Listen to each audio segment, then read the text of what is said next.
Hello friends, right. My name is Rahul Pandey and I welcome you all to the maths channel called as Ankur Maths Academy. Right. So friends, I am going to start the new lecture of class 12th maths and the chapter will be continuity and differentiability. Right. So starting with the concept of function. What is a function? A function is just like a machine which has certain input and it gives certain output. जैसे आप कोई भी गाड़ी की बात करिए, engine की बात करिए, तो उसका एक इनपुट होता है और वो एक आउटपुट जनरेट करता है. In the same manner we have the concept of function. A function give some input, take some input and give certain output. Right friends. तो फंक्शन की कहानी चलते चलते चलते जब आगे आती है तो पहली बात आती है लिमिट्स की. तो किसी भी फंक्शन की लिमिट क्या होती है? तो इसका ये मतलब होता है कि कोई भी फंक्शन किसी भी पॉइंट पर कैसा बिहेवियर शो कर रहा है. How the function is behaving at any given point in its neighbourhood. तो उसे हम कहते हैं लिमिट्स. राइट. तो जब आप लिमिट की बात करोगे तो लिमिट्स में दो कंसेप्ट आते हैं. एक होता है लेफ्ट लिमिट और एक दूसरा होता है राइट लिमिट. राइट. तो अगर ये लिमिट के कंसेप्ट की बात है तो इसकी सबसे पहली एप्लीकेशन की शुरुआत होती है कंटिन्यूटी में. कंटिन्यूटी को हिंदी में हम कहते हैं निरंतर या निरंतरता, लगातार. कोई भी फंक्शन अगर आप लगातार बनाते चले जा रहे हो, अगर आप किसी भी फंक्शन का ग्राफ बनाइए विदाउट लिफ्टिंग द पेन, बिना पेन उठाए हुए अगर आप फंक्शन का ग्राफ बना सकते हैं तो हम कहते हैं वो ग्राफ कंटिन्यूअस है. That graph is said to be continuous. Right. तो अब ये क्वेश्चन आता है कि कंटिन्यूटी का पता कैसे करें. तो दोस्तों उसकी जो बात होती है तो खैर उस पर हम लोग आगे चलेंगे. तो सबसे पहले कुछ एग्जांपल्स देखते हैं जो हम लोग बेसिक क्लासेस में पढ़ के आ रहे हैं. जैसे पहला एग्जांपल है sine function. Right friends.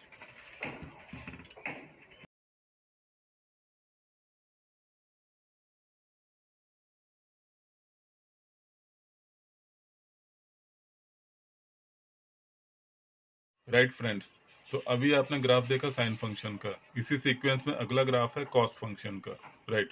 Let's see the graph of cos function. तो आपने कॉस फंक्शन का भी ग्राफ देखा. इसी सीक्वेंस में बहुत सारे फंक्शंस हैं जैसे tan, जैसे cot, जैसे sec, जैसे cosec. लेकिन दोस्तों इन चार फंक्शंस को particularly tan function, cot function, sec function, cosec function, आप इनको कंटिन्यूअस फंक्शंस नहीं कह सकते हैं. जैसे पहला एग्जांपल मैं ले लूं tan थीटा. इसका ग्राफ देखिए. The graph of the function called as tan theta.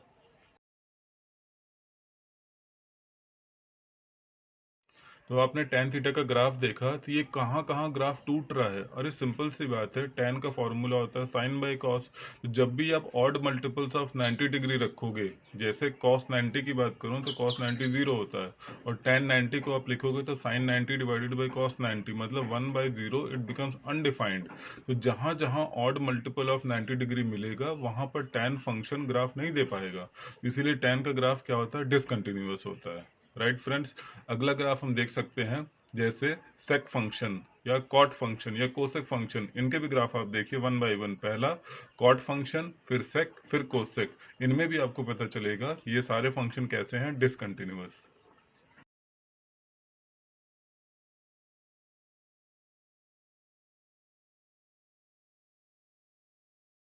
Right friends. तो जहां तक कंटिन्यूटी की बात थी तो हम लोगों ने इसको ग्राफ के फॉर्म में देखा, बहुत सारे फंक्शंस भी डिस्कस किए. एक अगला फंक्शन आता है जिसे कहते हैं मॉड फंक्शन, मॉडुलस फंक्शन. तो मॉडुलस फंक्शन का बिहेवियर होता है कि वो पॉजिटिव चीज़ों को पॉजिटिव ही रखेगा और नेगेटिव चीज़ों को भी पॉजिटिव बना देगा. तो मॉडुलस फंक्शन का दूसरा नाम है एब्सोल्यूट वैल्यू फंक्शन. एब्सोल्यूट का मतलब मैग्नीट्यूड या फिर मॉड. तो किसी भी वैल्यू को अगर आप हमेशा पॉजिटिव शो कर रहे हो तो आपको मॉड फंक्शन लेना पड़ेगा. तो मॉड फंक्शन का अगर आप ग्राफ देखिए तो ये वी शेप में आता है, कैपिटल वी. जैसे अभी आप इसका ग्राफ देखिए, graph of the mod function.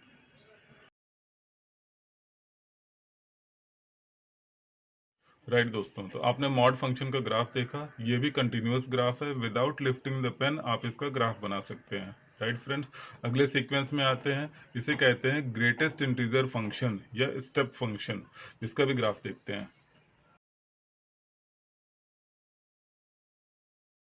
Right friends. तो अभी आपने ग्रेटेस्ट इंटीजर फंक्शन का भी ग्राफ देखा. अब इस ग्राफ को अगर आपने ध्यान से देखा होगा तो आपने एक पैटर्न नोटिस किया होगा कि जितने भी इंटीग्रल वैल्यूज होती हैं, जहां जहां इंटीजर आएगा वहां वहां ये ग्राफ टूटता है. और ऐसे लग रहा है जैसे सीढ़ी है, first second third fourth 5 6 7 like this. तो स्टेप बाय स्टेप आप आगे जा रहे हैं और ग्राफ हर इंटीग्रल वैल्यूज पे टूट रहा है।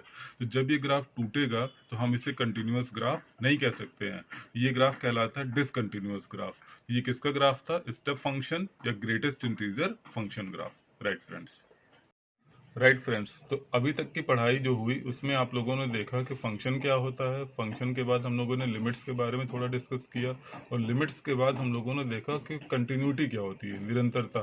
तो कोई भी फंक्शन कंटिन्यूअस कब होता है, बहुत सारे एग्जांपल्स आपके सामने आए। अगला जो कंसेप्ट आ रहा है वो है properties of continuous function. Continuous function की प्रॉपर्टीज क्या होती है, बिहेवियर क्या होता है। सबसे पहली प्रॉपर्टी है, अगर आप कोई भी दो फंक्शन ले लो एफ एंड जी और उनका कॉमन डोमेन हो। डोमेन क्या होता है? जहां से आप वैल्यूज पिक करते हो, फंक्शन को इनपुट जहां से मिलता है, तो वो इंटरवल कहलाता है domain.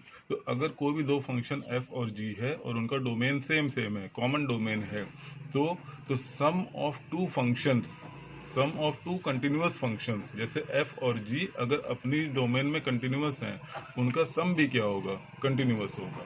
Right friends, second point अगर देखें कि दो कंटिन्यूअस फंक्शन एफ और जी है अपनी डोमेन में, तो उनका डिफरेंस भी क्या होगा? वो भी कंटिन्यूअस होगा। तीसरा पॉइंट आप देखिए, एफ और जी कंटिन्यूअस है तो उनका प्रोडक्ट भी कंटिन्यूअस होगा इनकी डोमेन में। और लास्ट पॉइंट है, अगर एफ और जी अपनी डोमेन में कंटिन्यूअस हैं तो जो इनका रेशियो होगा एफ डिवाइडेड बाई जी वो भी कंटिन्यूअस होगा। But the basic condition is that the value of function G should not approach zero. क्यों दोस्तों? क्योंकि जी यहाँ पे डिनोमिनेटर में है, और अगर आप डिनोमिनेटर पे जीरो वैल्यू अचीव कर लोगे तो पूरा फंक्शन अनडिफाइंड हो जाएगा। राइट फ्रेंड, तो ये तो बातें थी फंक्शन के बिहेवियर के लिए। कंटिन्यूटी के बारे में हम लोगों ने देखा, बहुत सारे एग्जांपल्स इससे रिलेटेड आएंगे, उसको अभी आप देखिए। इसको सॉल्व फॉर्म में मैं वीडियो में आगे दिखाता हूँ, इसको देखिएगा और वीडियो को लाइक शेयर एंड सब्सक्राइब जरूर करिएगा। Right friends, right friends, this is the example number 1। यहाँ पर हमें चेक करना है continuity of the function F X, that is what 5x minus 3, and what is the point that is x is equal to 5। तो दोस्तों एक चीज़ याद रखिएगा, कंटिन्यूटी के लिए सबसे पहले बेसिक कंडीशन है फंक्शन की लेफ्ट लिमिट, फंक्शन की left limit should be equal to function की right limit, right, and should be equal to value of the function. किसकी वैल्यू? फंक्शन की value, value of function at the given point, at the given point. Right दोस्तों, तो अगर ये function continuous होगा तो उसकी लेफ्ट लिमिट, राइट लिमिट और फंक्शन की वैल्यू इस पॉइंट पर सेम आनी चाहिए। तो स्टार्ट करते हैं, सबसे पहले फंक्शन की लेफ्ट लिमिट निकालते हैं। तो how to get the left limit? तो सबसे पहले आप लिखिए लिमिट एक्स टेंडिंग टू, और यहाँ जो पॉइंट दिया है वो 5 है, तो आप यहाँ लिख दो limit X tending to 5 minus, मान लिया। और फिर फंक्शन दिया है 5x माइनस 3, तो आप इस फंक्शन को यहाँ पे कॉपी कर दो और लिख दो 5x माइनस 3। ये बात भी समझ में आ गई। तो अब अगला स्टेप है, हम इसे लिखते हैं h टेंड्स टू 0, अभी बताऊंगा। फिर ये 5 और यहाँ पे आ जाएगा 5 माइनस h, और फिर ये माइनस में 3 आया। अच्छा, ये कैसे आया? दोस्तों जब आप नंबर लाइन देखते हो, ये वाला पॉइंट है 5। अगर मैं इसको लेफ्ट से अप्रोच करूंगा, ये सारी वैल्यूज 5 से छोटी हैं, इसीलिए इनको नाम दिया गया 5 माइनस, ठीक। और लिमिट का मतलब बहुत बिल्कुल बगल के पास का पॉइंट, ये गैप बहुत छोटा होगा, इसीलिए हमने गैप को h से दिखाया है। तो h is taken as a very small gap, लेकिन ये गैप आप लेफ्ट साइड से ले रहे हो, ऐसे ही है। तो ये स्मॉल गैप है तो इसको हम लोग h मान लेते हैं। तो ये दिखा दिया, लेफ्ट साइड से अप्रोच किया। अब सोचो 5 से थोड़ा सा पहले, तो आप इसको यही तो कहोगे 5 माइनस एच। 5 से थोड़ा पहले 5 माइनस एच, और पूरा फंक्शन है 5x माइनस 3, जिसमें हमने रखा 5 इंटू 5 माइनस एच माइनस 3। तो अगर ये बात सही है तो आप इसको लिख सकते हो लिमिट h टेंड्स टू 0, बिल्कुल ठीक। फिर 25 माइनस 5h माइनस 3, और अगर h की वैल्यू 0 रख दो तो ये आ जाएगा 25 minus 3। What should be the result? I think the answer is 22। चलो भाई, ये तो बात होगी लेफ्ट लिमिट की। अब जरा राइट लिमिट की बात कर लेते हैं। तो राइट लिमिट में आप करना limit x tends to 5 plus बिल्कुल सही दोस्तों।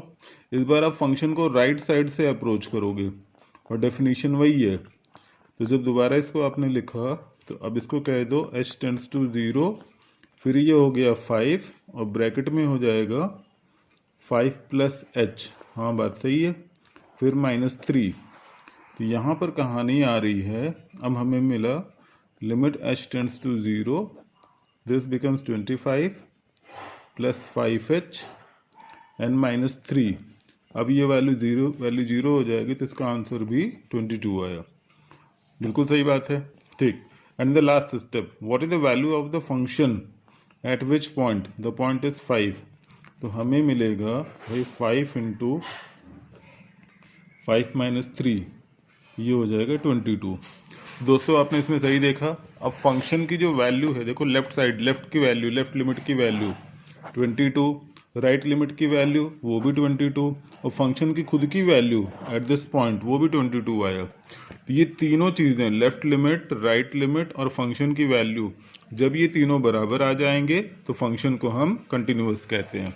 इसमें यही हुआ कि hence we can say the function is continuous, the function is continuous. अब बात आई कौन सा पॉइंट, तो जाहिर सी बात है पॉइंट है x is equal to 5, right friends. So this was the example related to this. Thank you.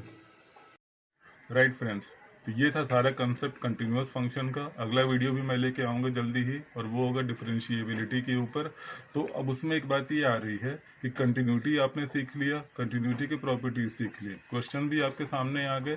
तो अगर ये सारी चीज़ें आपको अच्छे से समझ में आ रही है, पसंद आ रही हैं, तो आप वीडियो को लाइक करिए, शेयर करिए, सब्सक्राइब करिए, सच दैट इससे हमें और ज़्यादा मोटिवेशन मिलेगा बढ़िया वीडियोस बनाने के लिए।